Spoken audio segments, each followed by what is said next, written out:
तो हमारी बात को ध्यान से सुनो। तुम जिस परिस्थिति में हो, भगवान ने तुम्हें जहां रखा है, जैसी परिस्थिति में रखा है, तुम्हें निराश हताश होने की जरूरत नहीं है। वहीं तुमको सब फल मिल जाएगा। बस तुम ठीक से नाम जप करना शुरू कर दो। नाम जप अर्थात निरंतर भगवत संयोग, निरंतर भगवत जय नाम तेई कृष्ण। कृष्ण नाम और कृष्ण स्वरूप अभेद है। जय नाम, अगर हम बोल रहे राधा राधा, तो मेरी लाडली जो राधा नाम रूप से मेरी जिह्वा में विराजमान है, अपार कृपा कर रही है। ये राधा नाम ऐसे सुनने को नहीं मिलता, ना जिह्वा में आता है। जब महारानी जी के रजोपसेवी रसिक जनों की कृपा, धाम की कृपा, तब जाके राधा नाम। ये तो राधा नाम वेद पुराणों से भी अलक्ष्य है।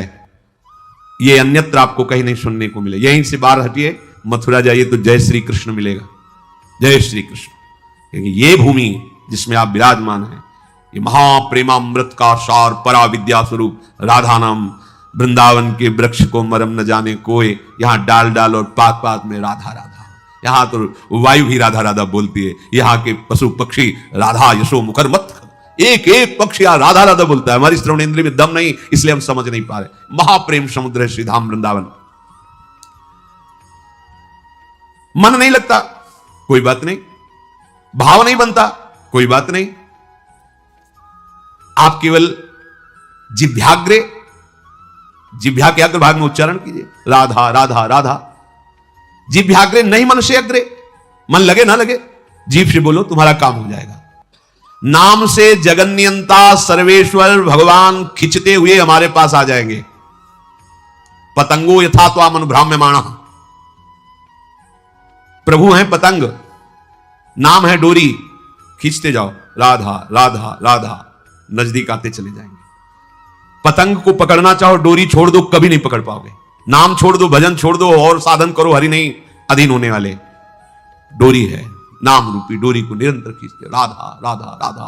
पतंगो यथा त्वाम अनुभ्राम्यमाणः।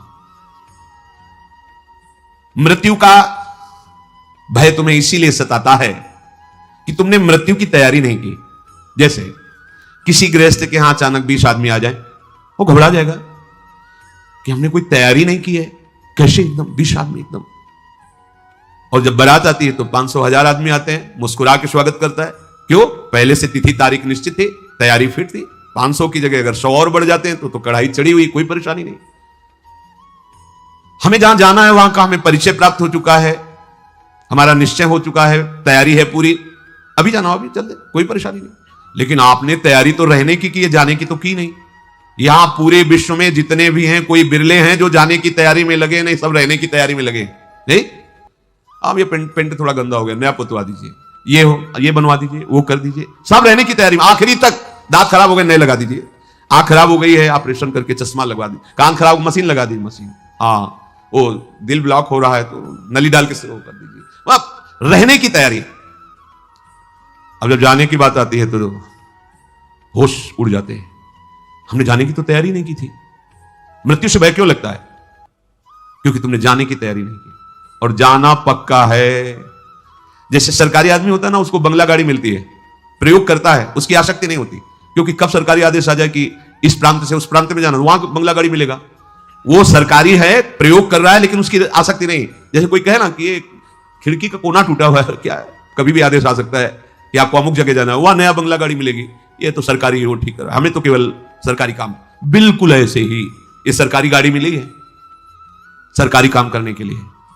भगवत प्राप्ति साधन धाम मोक्ष कर द्वारा, पाई न जे परलोक संभारा, सो परत्र दुख पावई, सिर धुनि धुनि पछताए, काले कर्म ईश्वरे मिथ्या दोष लगाए। अब जब बुलावा आया, डॉक्टर ने कहा कि बस 1 साल के हो तुम, बस ये कैंसर ले जाएगा वो, मतलब बचने की संभव।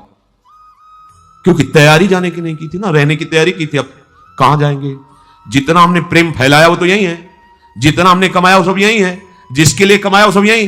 अब हम कहां जाएंगे? हमारा मित्र कौन होगा? हमें प्यार कौन करेगा? हमारे पास है क्या?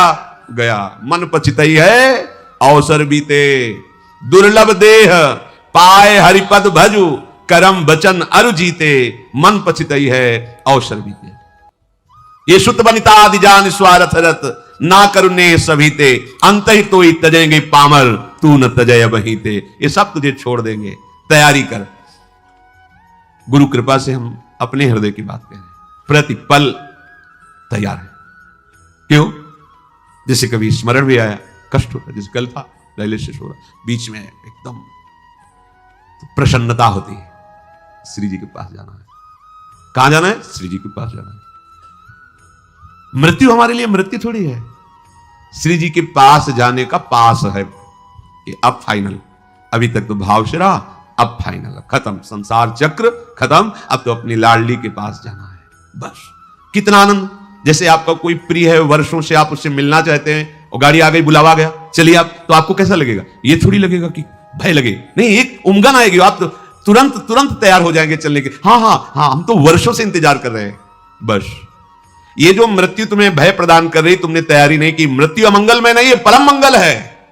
मृत्यु शोक नहीं है, महोत्सव है। बस यही समझ नहीं पा रहे। क्यों?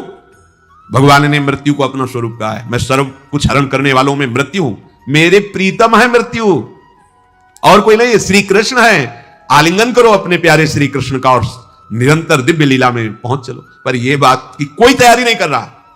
साफ जीने की तैयारी हो, यही रहने क्यों, किसी को नहीं रहने दिया जाएगा। यह सरकारी बंगला है, यहां ट्रांसफर होते रहते हैं, पुराने गए नए आए, पुराने गए नए आए, आप खुद देख रहे हैं कौन रहा। लेकिन अपने लोगों की बुद्धि इस बात में तैयार नहीं हो रही कि मुझे जाना है। अंदर से देखो, अंदर की बात कह रहे, बाहर से तो अभी आप हाथ उठाओ, कितने जाना चाहते हैं, क्या जाना। जब डॉक्टर कहेगा कि जाने की बात आ गई, तुम्हारी किडनी फेल, तुम्हारा दिल फेल, तुम्हारी इतना बड़ा मुंह बगल जा, अब क्या होगा? तो तैयारी नहीं थी ना, तैयारी है तो मुस्कुरा देंगे। हाँ, अंदर से हर समय एक आनंद धारा रहती है, वो किशोरी जी के चरणों की, सत्प्रेम सिंधु मकरंद रसौघ धारा, वो धारा हमें जीवित किए है। वो धारा हमें ऐसे प्रसन्न रखती है कि किसी को ब्रह्मा का पद मिलने पर भी उतनी प्रसन्नता नहीं होगी जितनी प्रसन्नता हर समय बनी रहती। ये केवल महारानी जी के चरणों के आश्रय से। पूज्य बाबा कह रहे हैं कि आप कल्पना नहीं कर सकते कि आप कितना सुखी हो जाएंगे। वही बात देखो, बात तभी समझ में आती है जब स्थिति परिस्थिति में वो बात रहे। आप स्वस्थ हैं, सब अनुकूलता है, और फिर आप कह रहे हैं प्रभु की बड़ी कृपा है, ठीक है। लेकिन जब आप प्रतिकूल परिस्थिति में अनुभव करें, वाणी से नहीं। एक होता है देखो कि अब भाई भगवान है, वो जो करेंगे तो सहना ही पड़ेगा, हाँ कृपा ही है, फिर मतलब एक सहना, और एक होता नहीं कृपा है, मैं अनुभव कर रहा हूं इसमें कृपा है, वो बात। अब सहना ही पड़ेगा, और एक है कृपा। ये कृपा है जो अनुभव होता है, ये मृत्यु को भी भयभीत कर देगी। आप देखो, कुछ नहीं, कुछ नहीं, ऐसा परमानंद प्रकट होता है केवल लाडली जी के आश्रय से। मतलब अब जैसे हम कहें कि जिस समय हम चिंतन करते हैं तो और हर समय करते क्या है, पर कभी कभी उसमें गाढ़ चिंतन जब होता है तब दिखाई देता है कि अरे ये जीव कैसा भ्रमित हो रहा है, कैसे इसका समय नष्ट कर रही माया। जिस समय में ये परम पद प्राप्त कर सकता है उसको कैसे नष्ट कर रहा है, बड़ी भूल हो रही, बड़ी भूल हो रही। तो तभी जब वो अंदर से कि आप क्या इतने घंटे सो रहे हैं, बर्बाद क्यों कर रहे हो? अरे एक वो नींद आने वाली है जिसमें सदा सदा के लिए तुम सो जाओगे, होश में हो। मृत्यु आने वाली है, यहां तो काम चलाना है, भोजन पाके, क्रियाएं करके, नींद लेके, ये केवल काम चलाना है। मुख्य हमारा कार्य है भजन, क्योंकि इससे हमारी गति बनेगी। हमारे जीवन का लक्ष्य भजन है। प्रभु की बड़ी कृपा, सच मानिए जिसको सत्संग मिल गया, सत्संग में स्नान करने पर फिर और कुछ कोई तीर्थ स्नान करने की जरूरत नहीं रह जाती। स्वाभाविक कैसे? सत्संग का फल है, मज्जन फल पेखिए तत्काला, काक होए पिक बको मराला। अगर सत्संग रूपी तीर्थ में स्नान कर लिया तो कौआ कोयल हो जाएगा और बगुला हंस हो जाएगा। इसका तत्काल का प्रभाव है। एक सत्संग का शब्द आपके जीवन को बदल देगा। सत्संग के समान कोई बड़ा तीर्थ नहीं है। अगर इसमें जो रोज अवगाहन करते हैं पर आचरण में उतार ले, कुसंग ना होने पावे, तो सत्संग तुम्हें महात्मा बना देगा। पैंट शर्ट में तुम महात्मा होगे, गृहस्थी में रहते हुए तुम महात्मा होगे। महात्मा कोई बाहरी वेश ही नहीं है, महात्मा एक स्थिति है, महात्मा की एक स्थिति होती है। यह बात बिल्कुल याद रखना, कभी निराश मत होना। तुम्हें कभी यह सोचना नहीं पड़ेगा कि मेरा क्या होगा। यदि एक क्षण भी तुम बर्बाद नहीं करोगे तो महापुरुष, तो मेरी बात मान लो, एक क्षण भी भजन से बिलग न जाने पावे। सेवक जी महाराज भी कह रहे हैं कि कबहू काल वृथा नहीं जाए, एक क्षण भी तुम्हारा व्यर्थ नहीं जाना चाहिए। व्यर्थ क्या है? अगर भजन छूटा, नाम छूटा, भगवत आश्रय स्मृति, वो व्यर्थ जीवन है। चाहे जितना आप कमा लो, कुछ नहीं। ये ऐसी बाढ़ सी आती है, घटती देखे जाते हैं। किसी व्यक्ति को हमने देखा था एक बार, वो पूरा परिकर आए थे, सोने की कटोरी, चांदी की कटोरी, चांदी की थाल, किसी में अनार के दाने, किसी में पपीता के हुए, ढेर सारी चौकी में बाल भोग के समय। तो पूछा कि उन्हीं के निज जनों से, तो उन्होंने बताया अमुक अमुक अमुक ऐसा ऐसा। फिर कुछ समय बाद वो मिले तो उन्होंने बताया वो जो थे ना, वो इस समय अमुक जगह बंदी है। इतना वैभव, इतना सब, वो किसी बड़े फैक्ट्री के बड़े मालिक थे ऐसा, वो उन्होंने बैंक का कर्जा लिया था ऐसा। ये माया का ऐसे फ्लो चलता है। एक समय सोने की कटोरी और दूसरी समय अल्युमिनियम का कटोरा। बड़ी विचित्र खेल। कभी इस पर भी, ये सत्य नहीं है, ये नाटक है माया का। सत्य है हरिनाम, हरे नामयु, हरे नामयु, हरे नामयु। मान लीजिए, ये मत समझिए कि हम बाबा जी तो भगवान के पक्ष की बात केवल कह रहे हैं। सत्य विषय यही है, सत्य विषय यही। अगर आप भगवान का भजन नहीं करते तो जो भी कर रहे हो हाथ कुछ नहीं लगेगा, बटोर लो। संतों ने उसको ऐसा बताया है कि जैसे अंधा आदमी एक दुकान में गया और कहा कि हमें कुछ सेवा बताओ, तो बोले अब हम क्या तुमको सेवा बताएं, क्योंकि आंख तो है नहीं। अगर कहीं साबुन उठा के दो, माचिस उठा के दो, तो तुम्हें पता ही नहीं, दिखाई नहीं दे रहा। ऐसा करो, तुम मूंज की रस्सी बटो, तो बैठा दिया मूंज, और एक भैंस का पड़ा के लग गया, तो मूंज चबा ले, वो जैसे जैसे सरकाता वो चबा जाता। जब शाम हुई वैसे किया तो हाथ ही वाली मूंज थी और कुछ था ही नहीं। इसमें हाथ वाली भी मूंज नहीं रहेगी, क्योंकि हाथ ही नहीं रहेंगे, हाथ भी तुम्हारे साथ नहीं जाएंगे, यहीं छूट जाएंगे। ये पूरे संसार की जितनी क्रियाएं, जितनी वस्तुएं, अगर भजन नहीं हो रहा तो सब व्यर्थ है, सब व्यर्थ। कैसे? जैसे पूर्व में भी हम कुछ रहे होंगे, इस जन्म में हमारे पास क्या है वो पूर्व का? ना वो संबंध है, ना संपत्ति है, ना पढ़ाई है, ना वो बल है, ना वो बुद्धि है। फिर नया नया नया, कब तक चलता रहेगा ये प्रपंच? इसलिए प्रभु ने इस बार तुम पर अहेतुकी कृपा करके ये संयोग प्रदान किया है। ध्रुवदास जी कह रहे हैं, बार बार तो बनत नहीं या संयोग अनूप, मानुस्तन वृंदा विपिन रसिकन संग और विविरूप श्यामा श्याम की उपासना।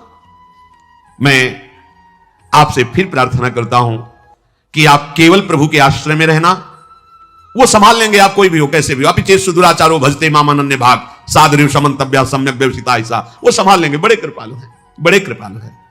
देखो, कोई भी प्रकृति के द्वारा रची हुई वस्तु अपना स्वभाव नहीं छोड़ती। स्वभाव है अपना अपना, सबका स्वभाव, प्रकृति की हर वस्तु का एक स्वभाव है, और वो अपने स्वभाव का प्रभाव दिखा के ही रहती है। पारस का एक स्वभाव है कि छू जाए लोहा तो सोना बना देती है। अब वो पारस बहुत बड़े संयमी नियमी के घर का लोहा है, या बहुत बुरे आचरण करने वाले के घर का लोहा है, और अगर वो छू गई तो सोना बना देगी। ऐसे ही भगवान का नाम का एक स्वभाव है और उसका प्रभाव है। तुम कैसे हो इससे कोई मतलब नहीं है नाम को, जैसे पारस को कोई मतलब नहीं। सिर्फ लोहा, किसके घर का लोहा है, किस प्रयोग में आता था, इससे कोई मतलब नहीं। छुआ, स्वर्ण बना दिया। ऐसे ही नाम, तुम कौन हो, किसके घर के हो, कैसे आचरण वाले हो, कोई मतलब उसको नहीं। शुरू कर दो नाम जपना, वो आपको संभाल लेगा। पारस तो सोना बना देती है, लेकिन ये नाम नामी को अधीन करा देता है। सर्वलोक महेश्वर भगवान उसके अधीन हो जाते। सुमिर पवन सुत पावन नामू, अपने बस करी राखे रामू। और भगवान तो आपको प्यार कर ही रहे, क्योंकि भगवान कभी असत्य नहीं बोलते। भगवान कहते हैं सुहृदम सर्वभूतानाम, मैं समस्त भूतों का सुहृद हूं, बहुत प्यार करता हूं। तो हम भी तो हैं ना। तो यदि हम भजन करके प्रभु को अपना जीवन समर्पित कर दें, तो हमारी जितनी मांगे हो सब अपने आप पूर्ण हो जाएंगी। केवल भजन करने वालों को ही अनुभव होता है कि भगवान हमें प्यार करते हैं। प्यार सबको करते हैं, सब मम प्रिय सब मम उपजाए। परम सुहृद सर्वलोक महेश्वर भगवान की दृष्टि में हम हर समय हैं, वो हमें देख रहे हैं। शास्त्र शीर्षा पुरखा सहस्राक्षा, हजारों नेत्रों से हमें देख रहे हैं। विश्वतस चक्षुर, पूरे विश्व में उनके नेत्र हैं, वो देख रहे हैं। मतलब एक छोटा सा अणु भी वो भगवान की दृष्टि से बच के नहीं जा सकता, सब भगवान देख रहे हैं। कितने सुख की बात है कि हमें भगवान देख रहे हैं। अवश्य आप ऐसा दृढ़ विश्वास करें तो आपको कभी प्रतिकूलता का मुख नहीं देखना पड़ेगा। आपको भगवान देख रहे हैं तो बोले कभी प्रतिकूलता का मुख नहीं देखना पड़ेगा। क्यों? क्योंकि जब आप ये देखोगे कि श्री भगवान देख रहे हैं तो आप पापाचरण नहीं करोगे। सच्चा उपासक वही है जो हर समय देखता रहता है कि भगवान देख रहे हैं। दो शिष्य बनने के लिए एक संत भगवान के पास गए और कहा हम आपके शिष्य होना चाहते हैं, कंठी भी लाए, माला भी लाए, दे दीजिए। हाँ ठीक। 2 तरबूज मंगाए और कहा जाओ इन 2 तरबूजों को अलग अलग ले जाओ और ऐसी जगह इसको अमनिया करो, काटो जहां कोई देख ना रहा हो। ये गए, थोड़ी देर में काट के आ गए। महाराज जी बोले उसको भी आ जाने दो। वो शाम तक फिर आए समूचा लेके। तो उनका भाई आपने तो बहुत जल्दी अमनिया करके ले आए। बोले हाँ, एकांत में गए, जंगल था आसपास, देखा कोई नहीं था, अमनिया किया, ले आए। क्यों भाई, तुम्हें एकांत नहीं मिला? बोले महाराज जी मैं जहां देखता तो मुझे लगता भगवान तो देख ही रहे ना। आपके वचन थे कोई ना देखे, तो भगवान तो देख रहे ना। मुझे कोई ऐसी जगह नहीं दिखाई दी कि जहां भगवान ना देख रहे हो, इसलिए आपकी जो आज्ञा थी कोई ना देखे, तो इसलिए मैं नहीं काट पाया। तो उससे कहा तुम तरबूज खा लो और जाओ। और उससे कहा तुम आओ, तुम्हें हम दीक्षा देते हैं, क्योंकि तुम इस बात के अधिकारी हो। वास्तविक परमार्थ का पथिक वही है जो सर्वत्र ये बात देखता है कि भगवान मुझे देख रहे हैं। जिस प्रेम से भगवान अधीन होते हैं वो प्रेम केवल नाम से प्रकट होता है। उस प्रेम का परिवसान कहीं और ना होने पावे, ये सूक्ष्म बात है। जब आप भजन करोगे तो आपके हृदय में एक आनंद उमगन होती है, और अगर उसको संभाल नहीं पाए तो वही काम में नाना प्रकार के भोगों में वो फिसल जाएगी। इसीलिए साधु संग रूपी बाढ़ अत्यंत आवश्यक है। जब साधन की उमगन में हृदय द्रवित होने लगे भजन के प्रभाव से, तो बाहर से आपका स्वभाव कड़ुआ हो जाना चाहिए, उदासीन हो जाना चाहिए, गंभीर शांत। दूसरे को लगे कि हर समय जलता रहता है क्या, कैसे देखता है, ऐसा लगना चाहिए, गंभीर शांत, कोई बात जी। हिम्मत न पड़े किसी की आपसे परिचय बनाने की, ऐसा स्वभाव बनाना चाहिए। ये हम एकांतिक बात अंदर की कहते हैं। जब आपका भजन बढ़ने लगे, आपके हृदय में अनुभव होने लगे कि विकार शांत हो रहे हैं, आनंद का अनुभव, भजन निरंतर चलने का प्रवाह आने लगा है, कुछ दिव्यता आने लगी, उतने ही आपको बाहर से उदासीन हो जाना चाहिए। बिल्कुल व्यवहार में ऐसा साबित नहीं करना चाहिए कि आप बहुत सरल आदमी हैं, आप बहुत बिल्कुल नहीं। ऐसा लगना चाहिए रुक्ष आदमी है क्या, इसमें प्रियता तो झलक ही नहीं रही, ऐसा। और बात करने के लिए एक बार सोचना पड़े किसी को कि इससे बात करना है।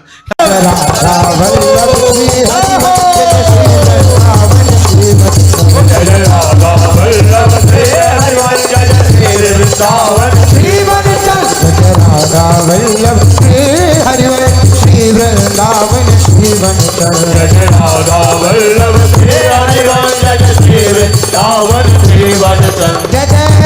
वल्लभ हित हरिवंश, जय जय राधा वल्लभ हित हरिवंश, राधा वल्लभ हित हरिवंश, जय जय हित श्री वृंदावन हित वंश, जय जय हित श्री वृंदावन हित वंश, जय राधा वल्लभ श्री हरिवंश, जय श्री वृंदावन श्री वंश, जय